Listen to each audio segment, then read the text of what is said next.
5 does not require graphics, so Yeah, I'll probably be in.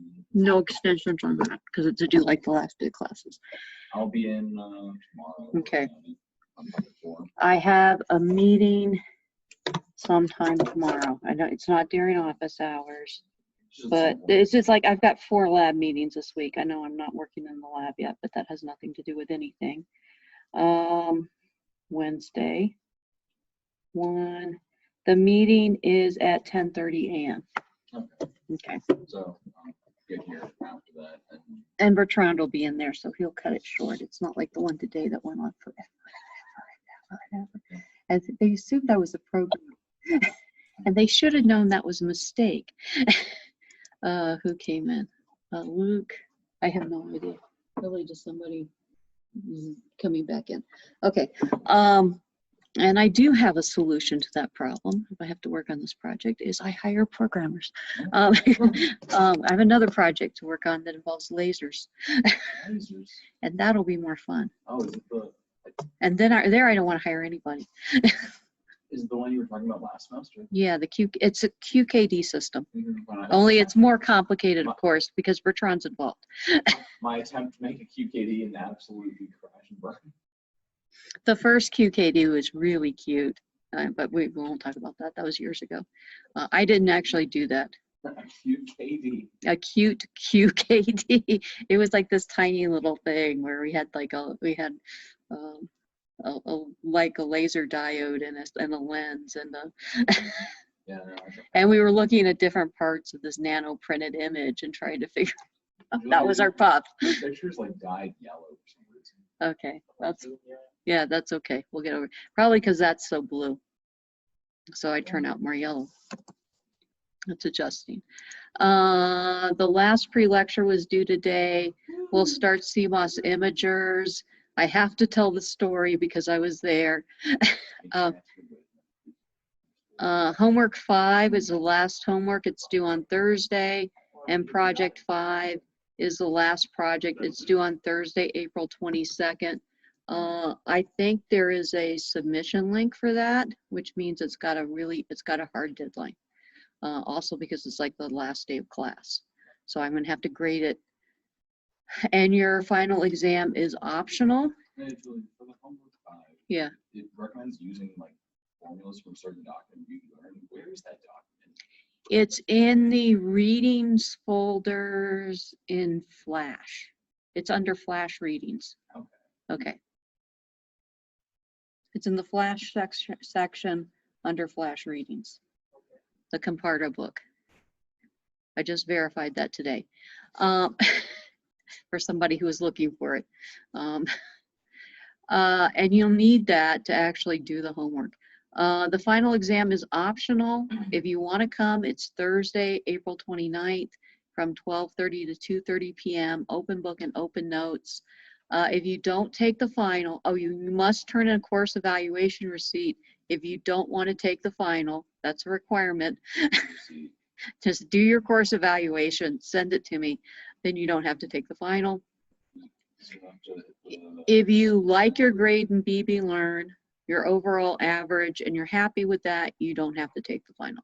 If you would like to improve your grade, take the final. No one has so far brought their grade down with the final, but yes, that is possible. But nobody's done it yet. Do you think you'll have all the grades in for everything else up until the final? By the final? Mostly, yeah. And if you want to, you can send me an email, and if I put a letter grade in your final grade column, I won't change that. Oh. Yeah, we can lock your grade in. So this is Imagers, what I did as an engineer. Basically, we had this, started out, I was an RF engineer for some strange reason, because I knew RF engineers and they helped me get a job, but I was mostly trained in physics and device physics and some like really weird photo electronic stuff, millimeter wave guides, that kind of RF. And here I am doing, 1 gigahertz board design. a guy in Tucson, Al Fowler, put out this job ad, and it ended up on my desk and on the seat of my chair, like 5 different copies of this job ad. Julie, you got to apply for this. And he was looking for somebody who understood device physics. And he had all this really long list of qualifications, which I fit perfectly, but he didn't want to pay anything. The salary was horrible. So he got about 100 resumes for that. I know the story. And he wanted to interview me and this guy from Cincinnati Electronics who had like 40 years of experience, 30 years, whatever, a whole bunch of experience. And he looked at the salary and said, no, I can't do this. And so I got the job. And we built, it was in the early days of IR technology when most of it was black ops. And I'm probably spoiling most of my lecture right here. It was mostly black ops. And Al Fowler managed to get the guys at Hughes SBRC, who he knew, to give him one of their IR detectors underneath the table. And so it was an array. And before this, IR astronomy consisted of Dick Joyce looking at the sky with a photodiode and moving it a little bit, and then moving a little bit more and taking pictures like this. He was actually doing imaging like this. It was amazing how patient this guy was. And so we got the first detector arrays in, and we could actually look at the sky in the IR, and it was kind of cool. And we built instrumentation in the IR, and eventually this developed into the CMOS imager that I'm talking to you through today. Okay, so this is when I got these slides, this is the whole reason why I wanted to teach this class. I knew nothing about memories, but other than they remembered stuff, I learned that along the way. But so these were my goals in life. I wanted to go to Mars. I wanted to be a disc jockey. I wanted to be a circuit designer. I wanted to be a college professor, be a VLSI circuit designer specifically. Raise kids that are decent human beings and not spoiled rich kids like most of the kids I grew up with, because they don't know how to do anything. It's horrible. Travel. And I kind of got through this, and I worked through this, and I did most of the stuff and decided that teaching high school was going to be as close as I'd ever get to teach college. So I did that for a while, and guess what? Yeah, I was going to like teach math at a junior college, but I needed 3 more hours of math. So I'm looking at trying to find a place in college where I can get three hours of graduate level math classes. And I decided to look at the EE website to see what they were doing there. There's this job posting. And yeah, and the rest is my life. More or less completed most of that except for going to Mars, right? Well, I've built things that have gone to Mars. So I say that counts. Fair enough. So Okay. More, pretty much all of them.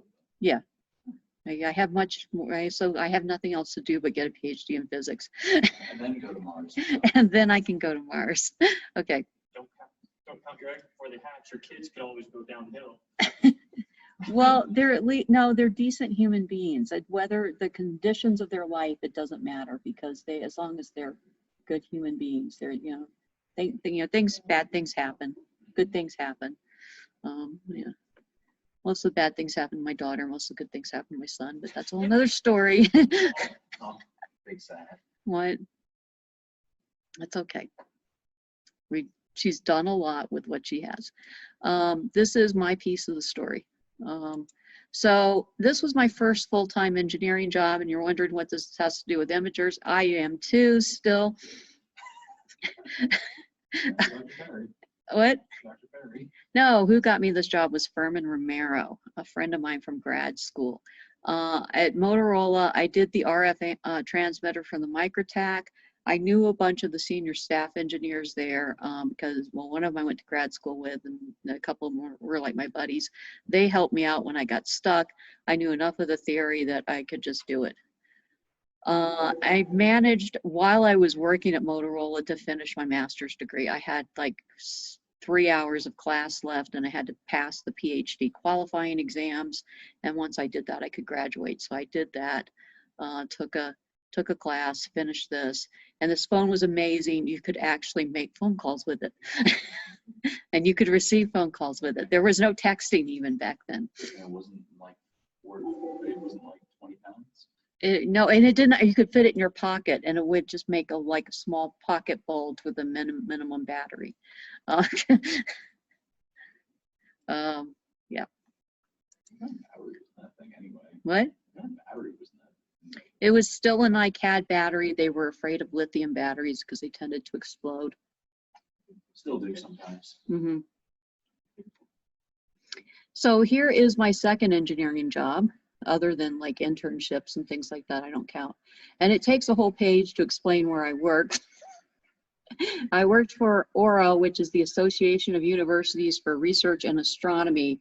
It's a consortium of about 16 universities that got together to have one function, and it was to operate a bunch of telescopes. And the telescopes were under the name of NOAO, the National Optical Astronomy Observatories. We were funded primarily through both the NSF and through the universities. And what the universities got out of it was telescope time for their astronomers. So NOAO operated 3 observatories. One of them was the National Solar Observatory in Sunspot, New Mexico. The other one was Sierra Tololo International Observatory in the Andes in Chile. And the third one was Kitt Peak, which has the largest concentration of optical telescopes in the world. I mean, there's just a whole bunch of them up there. And if anybody asked me, I just say I worked at Kitt Peak. My office was on campus at the University of Arizona. And most of the time we were down there with the optical engineers and the astronomers working, and only up at the mountain when we were installing new instruments, which happened more often than, happened quite often, several times a year. I was hired as, there's this guy who was very senior in the field, and I was hired to implement his pet projects. So I was working directly with this guy. Very temperamental, very difficult to work with for most people, but for some reason I could put up with them. We'll get more into Al Fowler later, and the and the whole definition of the word Fowler mood. Is he in a Fowler mood? Yeah. It's a pun on foul. So for electronic imagers, where they came from, for science grade instrumentation, most of the major work was done by this guy named Jim Janicek, and he was at JPL. And he had a big imager group there in the visible light that built science grade cameras, mostly for Mars rovers and for, you know, whatever spaceship they're sending out. They wanted a good camera on them. Kodak, Bell Labs, they did some work too, but not quite as good at imagers as the stuff done by Janicek. A lot of these CCD cameras, just the focal plane would run you a couple $100,000, the camera chip. And then you had to have this big monstrosity of electronics to drive it, because there were all these interleaving clocks with negative voltages, and everything had to be really precise, so hard to do. Now, memory designers at, about in the DRAM age in the 80s were coming up with a basic chip architecture. We saw a lot of this early on in the class with the 3 transistor unit cell that eventually evolved into the 1T1C for DRAM. All the readout electronics and all that had to be developed for the DRAM and for the early memory cells. And that was the basic architecture that was used for infrared arrays, which were run a lot like memory chips. And later, the first name for the CMOS imagers was the active pixel sensor, APS. And so they basically they just basically use that technology and put it into the chips. Instead of having a capacitor there, they would have a photodiode there where you were reading it out. So a lot of that work was done beforehand. The infrared photodiode arrays were developed for military applications, and they're very hush-hush. We want to see a tank at night. It was this kind of stuff. We want to be able to see all the stuff in the dark. This was developed at Hughes Santa Barbara Research Center, which is now Raytheon Santa Barbara Research Center. Hughes doesn't exist anymore. And Rockwell also, and Rockwell's probably been bought by somebody else. I just don't know who bought them. But anyways, it was based on memory readouts. So you took the memory readout and you had an array of photodiodes and you smashed them together. You literally smashed them together and you had a focal plane. I'm not making up the smashing together part. I've seen the smashing machine. Okay, so what they did is they had the photodiode arrays for infrared. A lot of them were made out of NSB, indium antimonide. Merck had telluride is what Rockwell used, and platinum silicide, which was a lot easier to integrate into the CMOS process, was another one that Hughes used. For their high-end ones, it was indium antimonide. I know a lot more about that because I worked with Hughes. They had the photodiode arrays. They put these indium bumps on the top of the photodiodes, and indium is a really soft metal. Okay, so they take the little indium bump photodiode array and they take the CMOS readout and they line them up very carefully, and then they smash them together with just the right enough amount of pressure so the indium bumps kind of soften and make contact with the photodiode arrays. The yield was horrible. And typically we lost corners. And it was Rockwell Scientific Company, right? I don't know. Rockwell, it started out as Rockwell Collins. Okay, yeah, I found it. Okay. They're required by Teledyne Scientific and Imaging in 2006. Okay, Teledyne. Man, who knows who owns Teledyne now? Probably either Boeing or Lockheed Martin or Raytheon. They own everything now. And Disney. No, Disney. We're just waiting for Disney to become a military contractor, was the comment I got from the peanut gallery. Okay. So CMOS APS was a completely different type of imaging technology at the time. CCDs were, you know, these couple of $100,000 arrays that took like cameras that you could knock the power down to maybe like 100 watts, but still huge power pigs.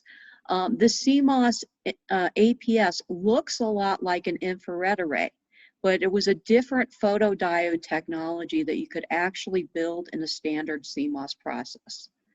And because of this, we could suddenly build camera chips for $5 that had not science grade quality, but had good enough quality so that people could talk to each other through Zoom. Although we thought this was ridiculous, this was never going to happen because there wasn't enough bandwidth in the world to make this happen, but it did.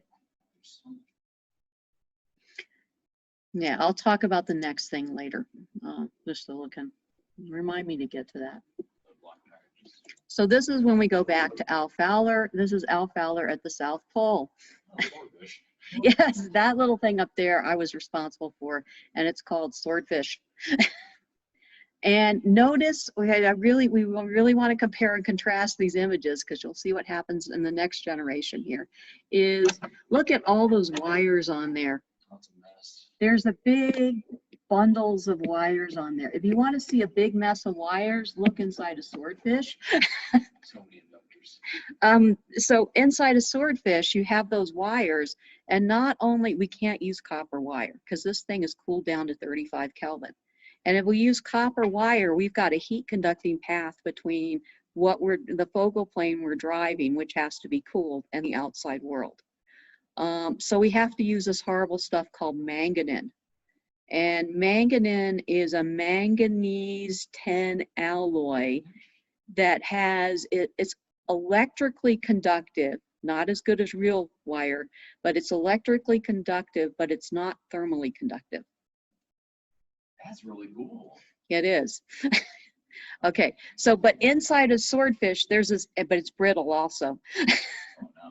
Inside a swordfish, big rat's nest of manganine wire We had to do point-to-point soldering at this time because this guy right here would not let us run cables in parallel because he was so worried about capacitive coupling between the lines.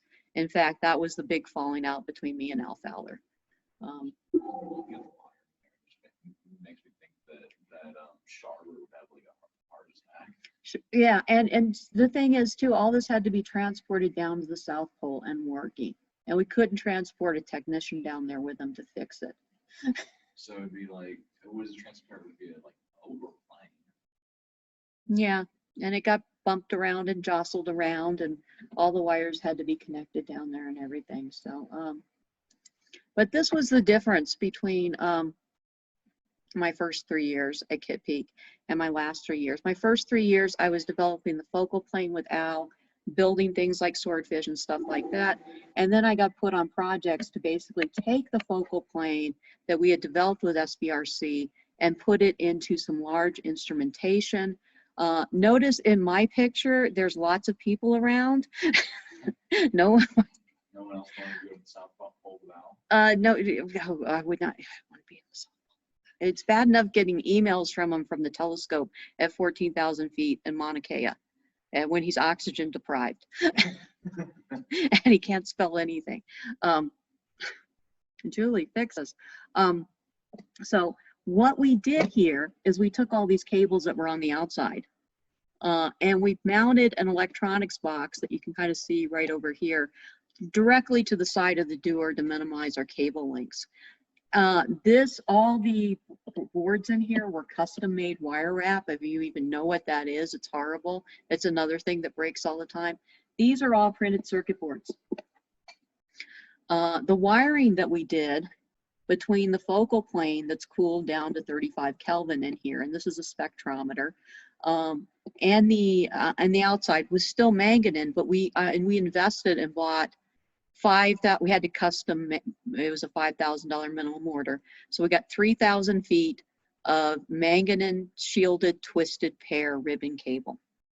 And because they're shielded twisted pair, we minimized the crosstalk. Al didn't want to talk to me after that because there was going to be too much capacitance and I was going to we're going to have horrible read noise. Didn't happen. But the guys I worked with were great. Most of the guys in the back here, these are all the machinists who custom built all this stuff. Everything had to line up, hold a vacuum of like 3 millitorr or something like that.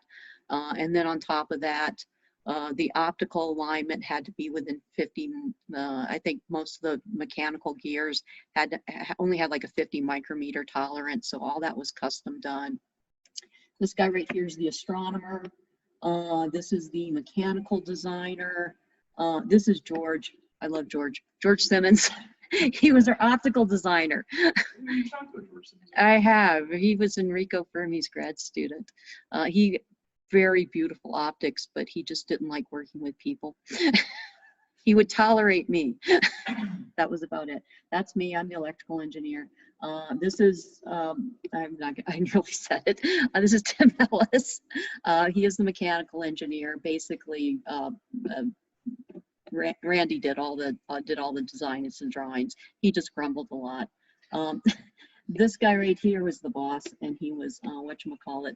He's the one who had the Gantt chart that stretched like down a 200 feet hallway, telling us what we were supposed to be doing in 15-minute increments that everyone just gladly ignored. My son Ian was an amazing person for getting rid of him. Right, you talked about that. I have. I probably, this is Paul Schmidt. He was a certified master mechanic when he was 15 years old, the youngest ever certified master mechanic. He kept all his car parts on cardboard underneath his bed, very neatly stacked around where his brother kept his car parts all over the room.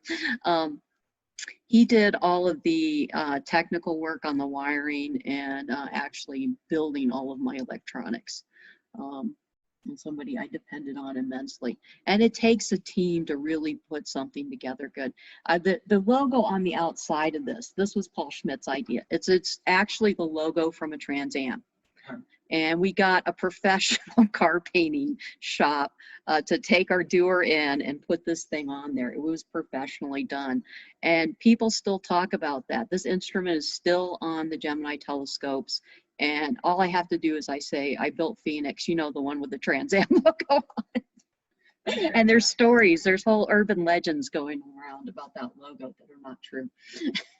That's fantastic. Hmm. Yeah, that's crazy though. Master mechanic who's 15. Yes. Yeah, my dad became master mechanic when he was 22. I think. Yeah. He was on the, and then he got married. His wife insisted that they go back to Wisconsin, and he ended up working at a Home Depot. That was sad.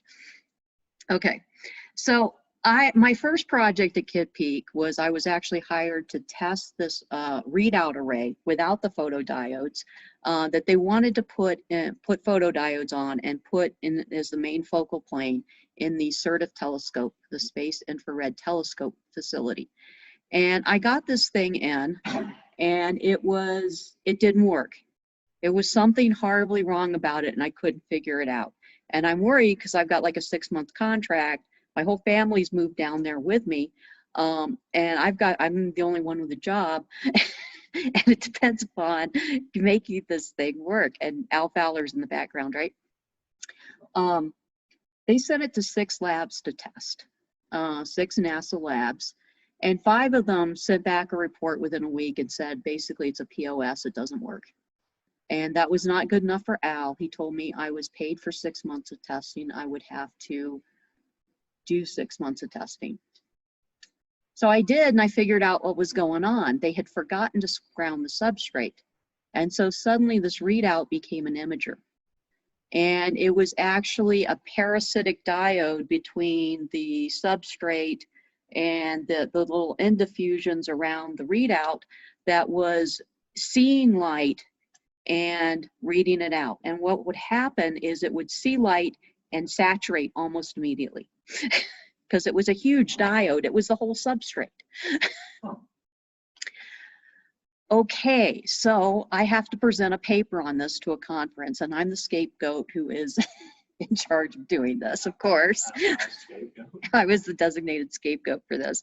So I have to sit there and talk about this in front of a group of people who built imagers that actually work. And there's this little Indian guy in the back of the room, and he keeps raising his hand and asking questions. And he's just like, please just let me go away and crawl under the table is what I'm thinking. I just want to get this over with. And he was working with a guy called Eric Fossum at Columbia University. He was his grad student. And they had come up with the idea of actually building photodiodes in the substrate. And apparently I had a very badly working version of that, which is why he was so interested in it. They hadn't gotten it working yet. They got the patent on it about 4 months later. It worked a little bit. But mine worked a little bit. I mean, it made these horrible images of things that look like gremlins when I put a spot on it. With my little pinhole camera that me and George built. We built, it was great. We built this pinhole camera out of tin foil and a pen, and it was 10 micron spot dead on. Things he learned, and yeah, back in the 20s. So everybody knew silicon could see, but it was a problem. That's the reason why ICs come in black packages. Because if they see light, they stop working correctly. Right. And I got in a really intense discussion with this guy named Me Too. Okay, he will come back and haunt this story later. Yeah, Me Too. He's still around. I still talk to him. What did I get out of this? I was one of many people working on CMOS imagers. I just didn't know it because mine was so horrible. 4 years later, my resume got pulled to the top of the stack for a dream job of VLSI designer at JPL. I was wandering around the streets of Pasadena looking for a job, basically. Me Too was the hiring manager, and his full name is Betta Pine. Let's say it right. Betta Pine. The division manager was a woman called Mary Bothwell, and she was the program manager on that chip I was testing back then. And she was immensely grateful someone wrote a full test report, diagnosed the problem, and she didn't come out looking like a fool on this. So Mary was all for hiring me, along with me too. And so that's how I managed to jump from being basically an IR engineer and a precision analog electronics readout engineer to suddenly being a digital engineer designing VLSI chips. So I've actually done a lot of different things. I had to find a job. My ex-husband got out of law school, and he got one job offer, and it was in Pasadena. That's why I was moving. I got another job offer too, but it was as an FPGA designer. And I conveniently got out of that one. Well, once again in my life, I had another FPGA designer job offer in Seattle at one time. They just wanted to get the timing diagrams out of my head too, because I knew what the timing looked like that you needed to control a IR array, and the timing for these CMOS imagers would be about the same. So I was designing the timing controller. I was actually doing digital design and VLSI and whatever else they put me on. So if you want to talk about who actually invented the CMOS imager, this slide ticked me off when I first saw it because it was a big picture of Eric Fossum. Oh, right, because you said Brower made the slide. Brower made this slide. There were 3 names on that patent. The first was Eric Fossum, who was the guy who was running the lab.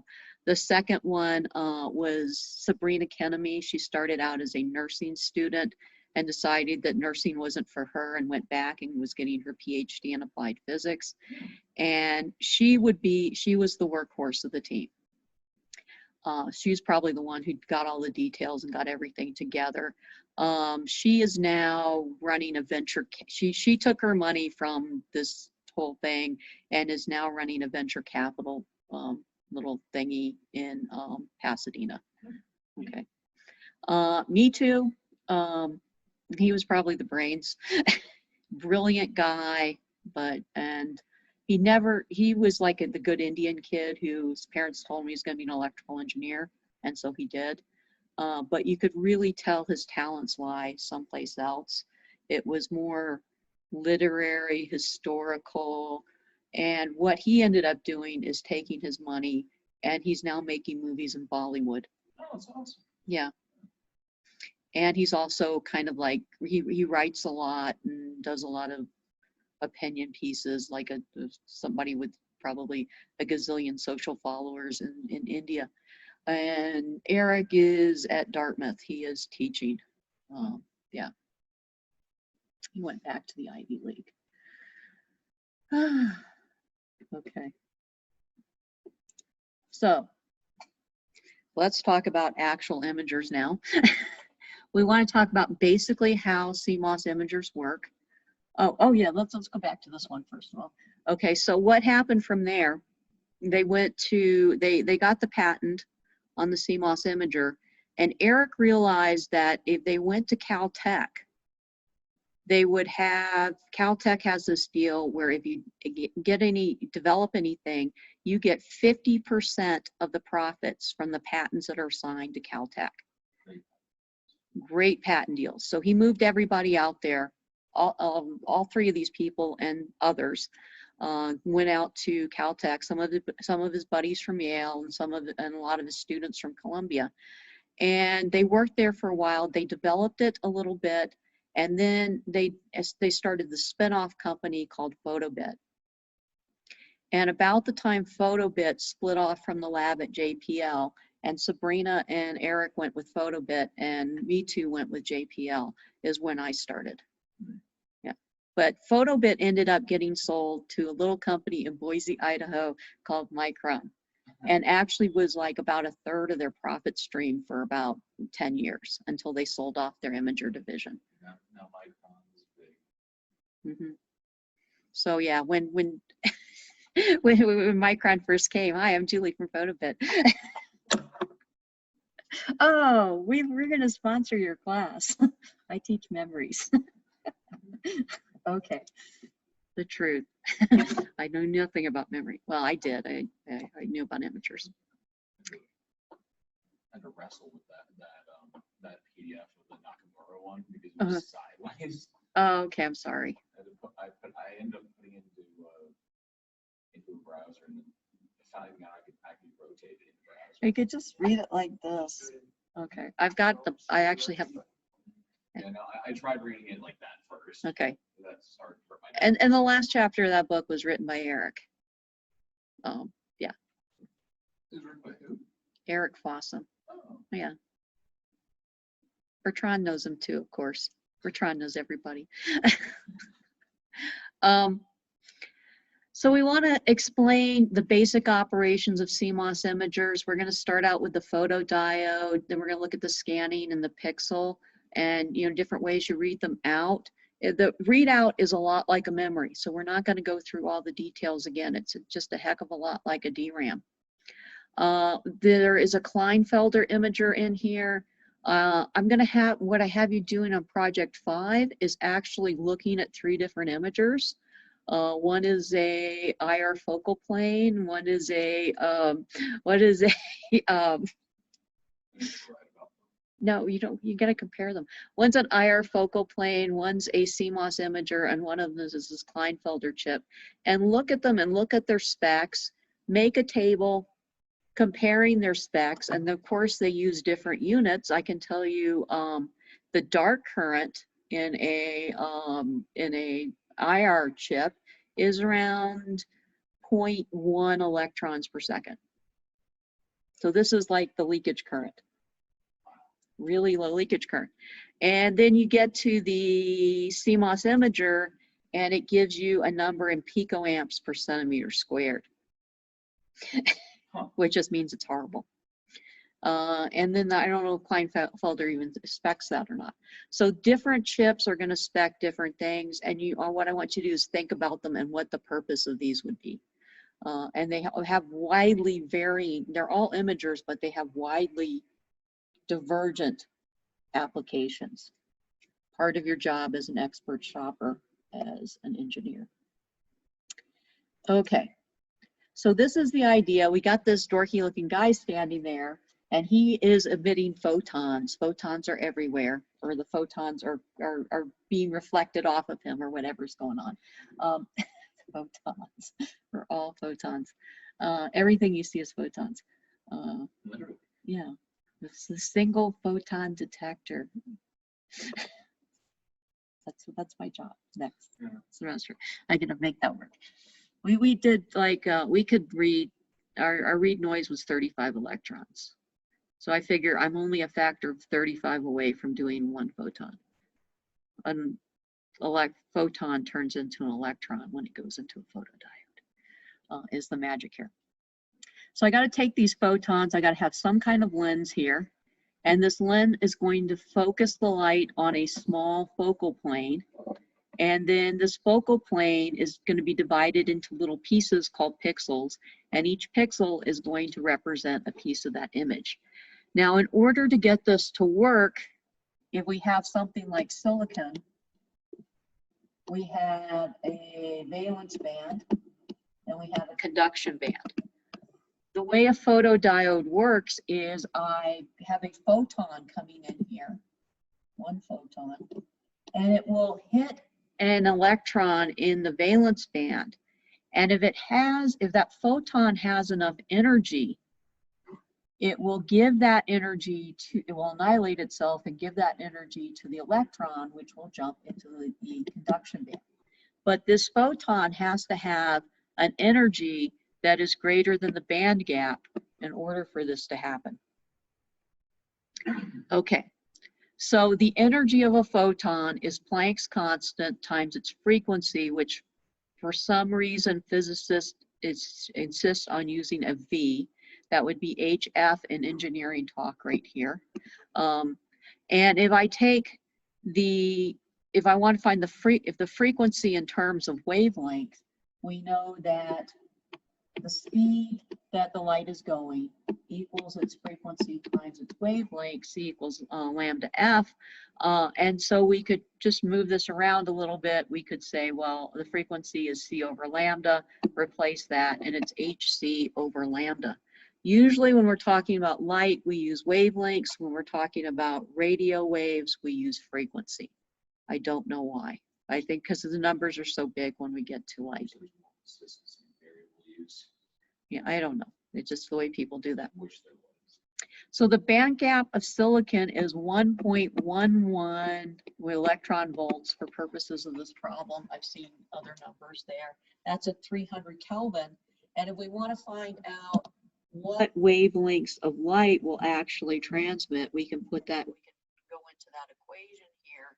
We know that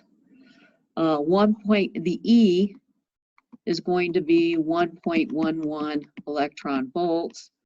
Planck's constant is the version of Planck's constant I need here is 4.136 times 10 to the minus 15th. And we need that in electron volt seconds.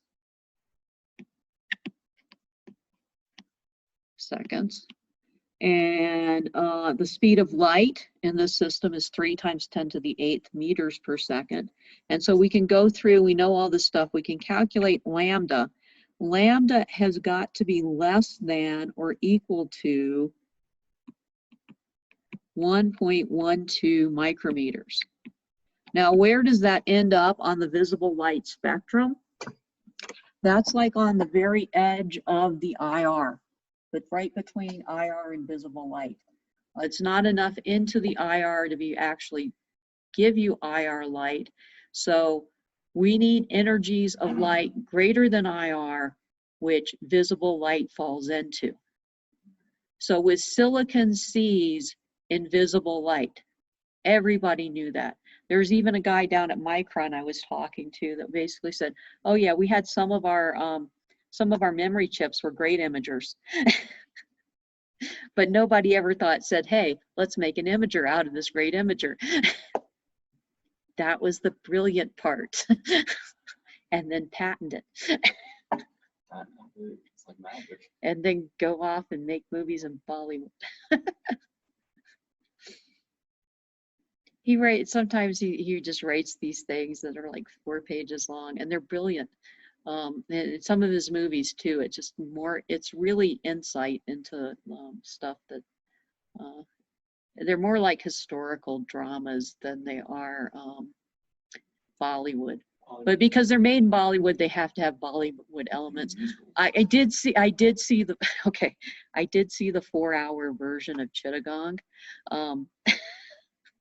It was a little bit long, and there was a whole bunch of like Bollywood dancing and all this stuff going on. And Me Too was doing the singing on this, which really amazed me. But it was 4 hours long. So the version you can get in the US is actually the cut version. It's down a little less than 2 hours, and they cut most of the Bollywood parts out. It looks more like a historical drama. And it's actually kind of interesting, kind of sad in the end, but I recognize characters in there. So this is the idea. If I want to build an image sensor chip, I've got to have this big focal plane here. This is the part I'm going to focus the light on. And we want all the circuits to be out on the peripheral. So I got to have the photodiode array and the cell readout all in here. The cell readout that they chose looks exactly like the 3-transistor version of the memory readout we saw back in chapter 1 of the DRAM book. The only thing I ever did is when we were doing the IR array for astronomy, I added a 4th transistor in to give the astronomer, it was a clamping transistor basically. It took me like a year to figure out exactly what we were going to do on there, but we had like one shot at this. The Naval Observatory gave us $1 million to do this. So we had one shot to get it right. So there was like a year until Al Fowler thought we were absolutely perfectly right. And it would work correctly at the right temperature. But it gave them about 30% more full well capacity, which meant that the astronomers could stare at things for 30% longer. And they would like to just sit in low light conditions. What they would do is they'd park the telescope on an object, and the telescope would have to move with the sky perfectly, and sit there for like an hour and a half reading it out to get enough light on there to make an image out of it. So it was 30% longer. They could sit there and do their astronomer stuff in the middle of the night. I've been there. It's boring. It's just like, you start the camera and then you wait. It's not a very exciting photo shoot, let me put it that way. With a bunch of astronomers and sometimes I would just go home. But we got to have the readout circuits on the side, away from the focal plane.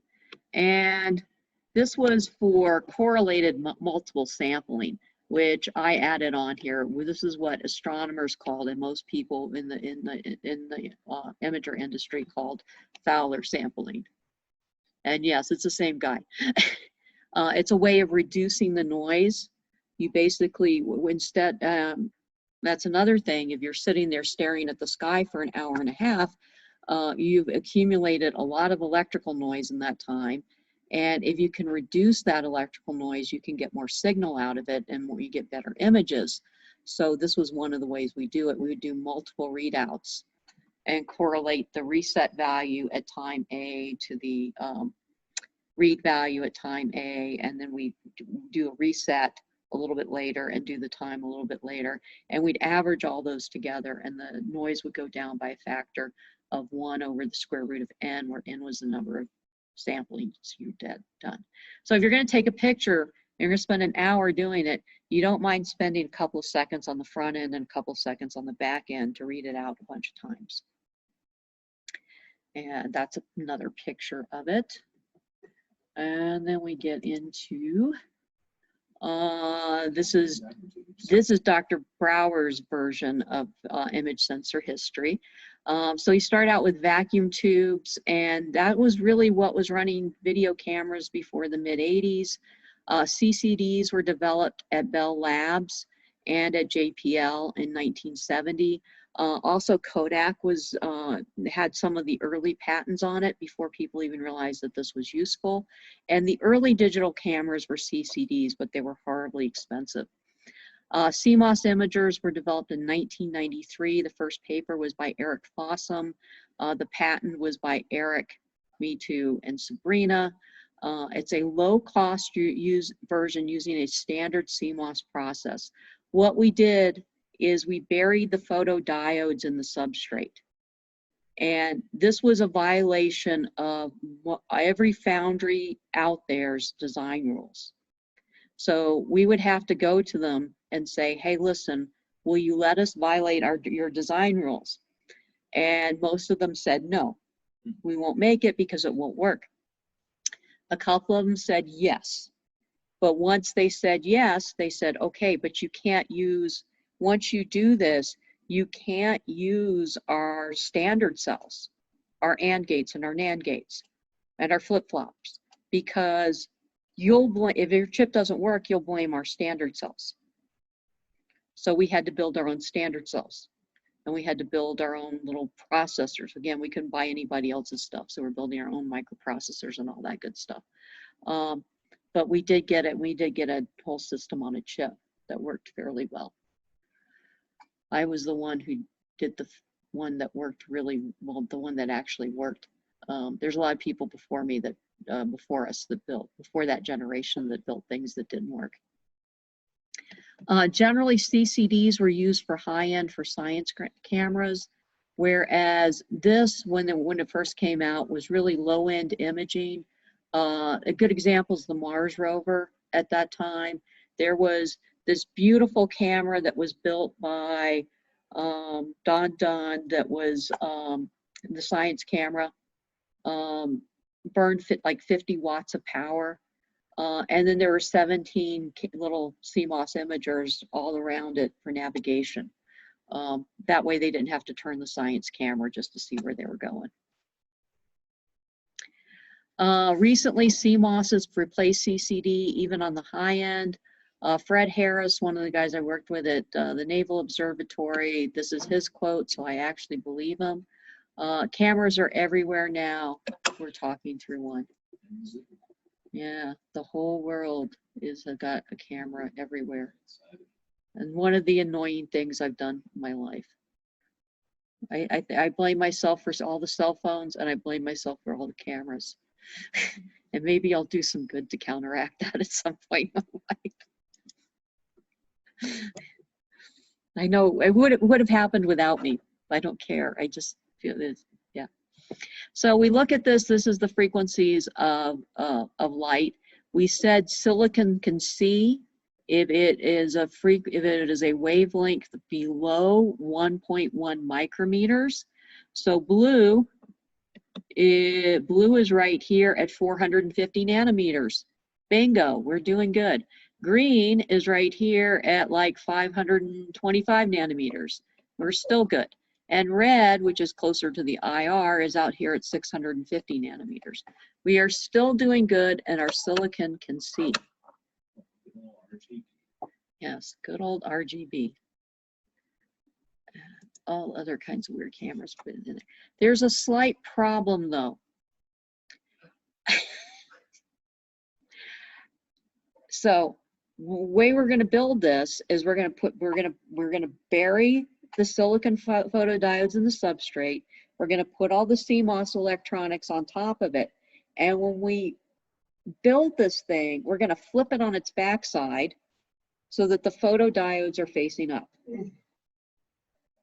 Okay. Now that substrate is pretty thick. It's got to be thick enough to have mechanical stability for the wafer. The diodes are buried in there, but they're not buried in there that deep. So I've got to worry about how far my light is going to go through this, through the silicon, what the absorption coefficient of the silicon is. If it's just sitting there in a p-type silicon, how many of those photons am I going to lose before it even gets to the diodes? And this is absorption. And absorption is a real problem out here. This is, we'll call this IR.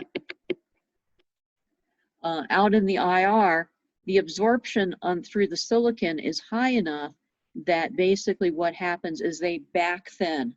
They go through and they basically sand down. It's a very fancy sanding machine. They sand down the backside of the substrate to make it really thin, so that the photons only have to go a very small distance before we get in there. In the visible light, we're kind of in this region right here where the silicon is fairly transparent and more of the photons are getting through.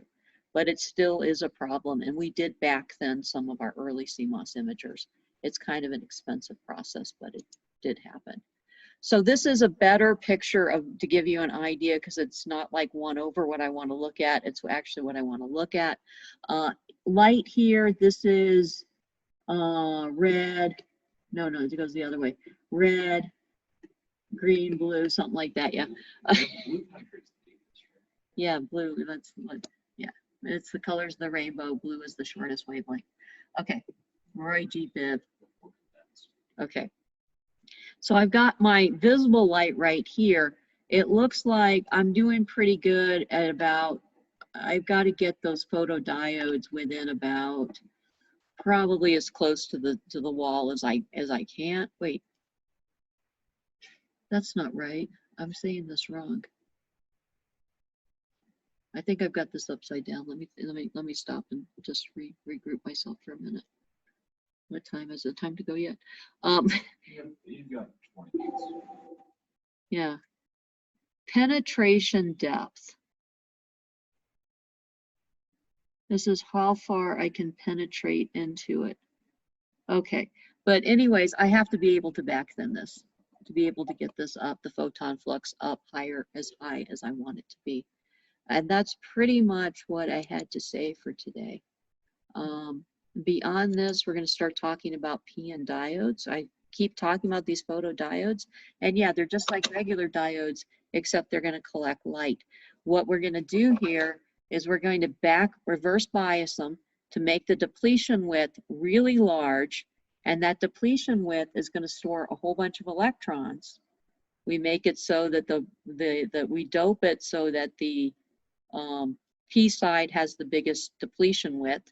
the most electrons, so that must be P minus. And then as light comes in, it's going to hit this region right here, excite one of these electrons out of the depletion region and go away. So you actually pre-charge up the capacitor.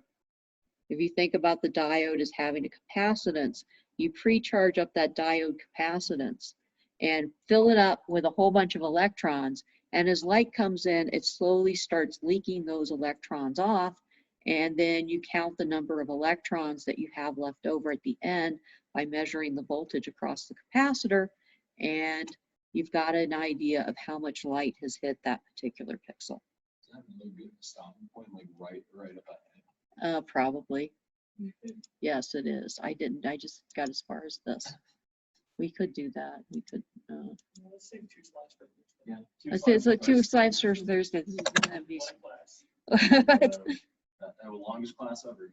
What? It'd be the longest class ever, 2 slides. 2 slides. Okay. Any questions, anything like that? So there's a lot of people making CMOS imagers. Obviously, they're in your phone. You have 5 of them, and I have 5 of them in my phone now. I don't know why. So many imagers.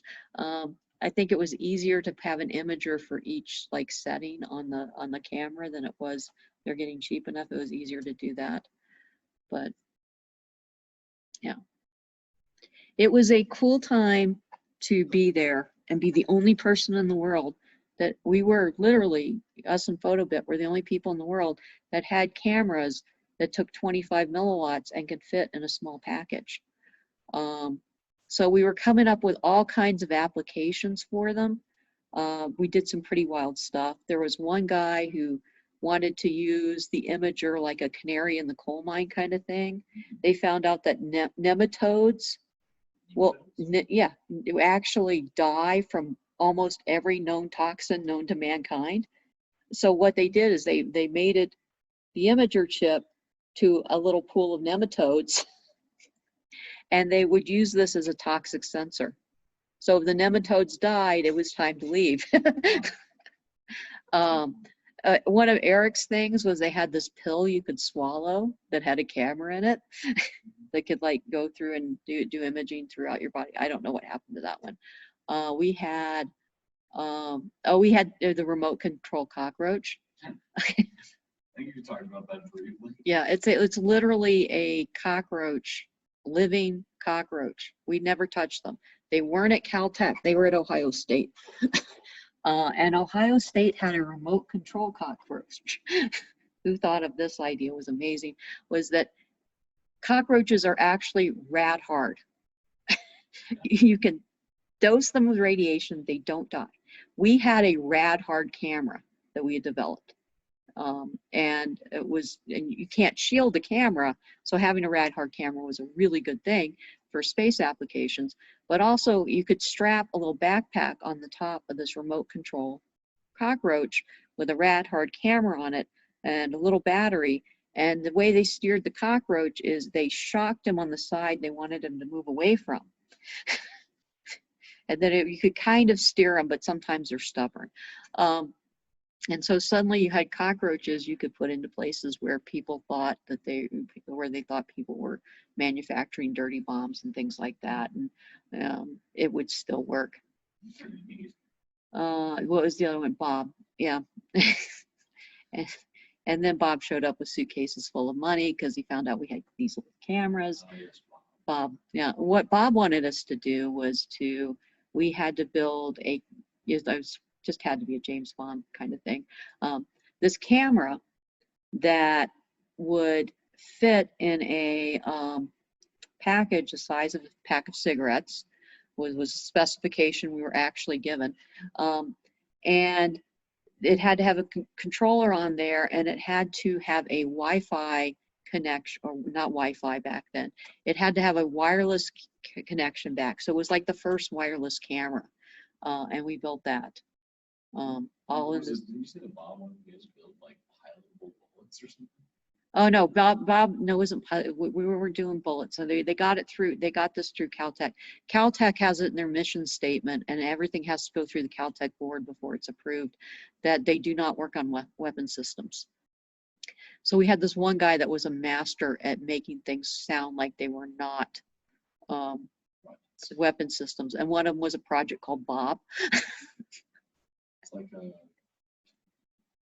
Musk's not a flamethrower. Yeah, and it really wasn't on what it was. It was this little wireless camera was mounted to bombs. And what they did is they released all the cameras, and as they released the bombs, and the cameras went down slower than the bombs. And the thing is that what the cameras were there to do was to take pictures of the damage and send them back. Yeah. Bob also had these business cards that said Bob with just a phone number. And yeah, and you call the number and it's literally somebody answers and says Bob's office.